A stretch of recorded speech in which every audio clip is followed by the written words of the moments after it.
সংস্কারও করতে হবে, যুবকদের কর্মসংস্থানের জন্য সহজ শর্তে ঋণ প্রদান করতে হবে। আরেকটি বিষয় আমাদের জাতীয় নাগরিক জোটের ব্যাখ্যা করতে হবে ভাই, না হলে হবে না। বিচারকরা ইচ্ছা মতো রায় দেয়। একটা কথা বলি, শেখ হাসিনার সময়ে রাজাকারদের বিরুদ্ধে রায় দিছে, কিন্তু যাদেরকে রাজাকার অভিযোগ করা হচ্ছে তাদেরকে নিজেদের যুক্তি তর্ক তুলে ধরার সুযোগ দেওয়া হয় নাই। এবং যদি কোনো প্রমাণ হাজির করতে চেয়েছিল, যারা রাজাকার অভিযোগে অভিযুক্ত ছিল তাদেরকে গুম করা হয়েছে। ঠিক একইভাবে আমরা আজকে বলছি, ওই কারণেই তো ওই বিচার প্রশ্নবিদ্ধ ছিল। তাহলে আজকে যেই বিচার হচ্ছে গণ অভ্যুত্থানের, সেই বিচারটাও কি সেই রাজাকারের বিচারের মতো নয়? এইখানেও কি একপাক্ষিক বিচার হচ্ছে না?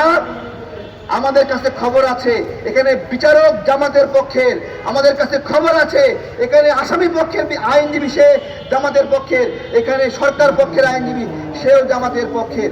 এইভাবে কোনো বিচার চলতে পারে না। বিচার আওয়ামী লীগের যে আইনজীবীরা আছে ওদেরকেও সুযোগ দেন, ওরা ওদের পক্ষে যুক্তি তর্ক উপস্থাপন করবে, আমরা আমাদের পক্ষ থেকে যুক্তি তর্ক উপস্থাপন করব। আমরা যদি হারাতে না পারি তাহলে ওরা জিতবে।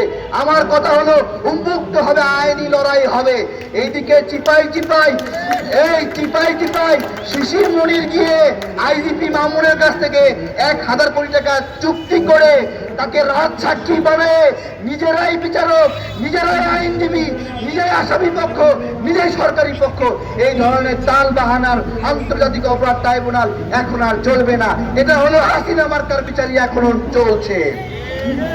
এবং সবশেষে আমরা আবার বলছি, নিবর্তনমূলক আইন দণ্ডবিধি 77, এটা হলো বিচারক সুরক্ষা আইনের নামে একটা আইন করেছে। আমরা বারবার শেখ হাসিনার সময়ে বলেছি এই আইনটা বাতিল করতে হবে।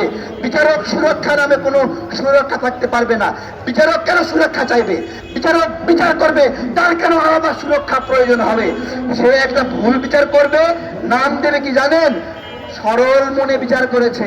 এবং এই সরল মনে বিচার করতে গিয়ে কারো যদি ফাঁসি হয়, ওইটাও সরল মনে বিচার করেছে।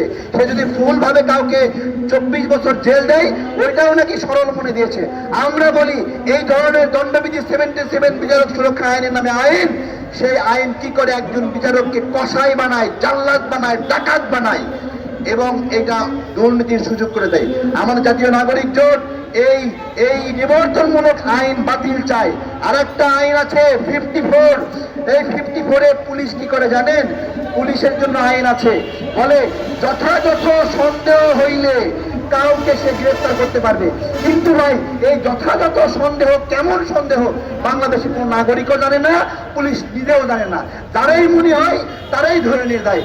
ধরাধরির হাট বসেছে, এই ধরাধরির হাট বসানোর 54 ধারা এটাও বাতিল করতে হবে।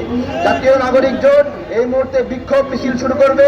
বিক্ষোভ শেষে সমাপনী বক্তব্য রাখবে আমাদের মোহাম্মদুল্লাহ মধু ভাই।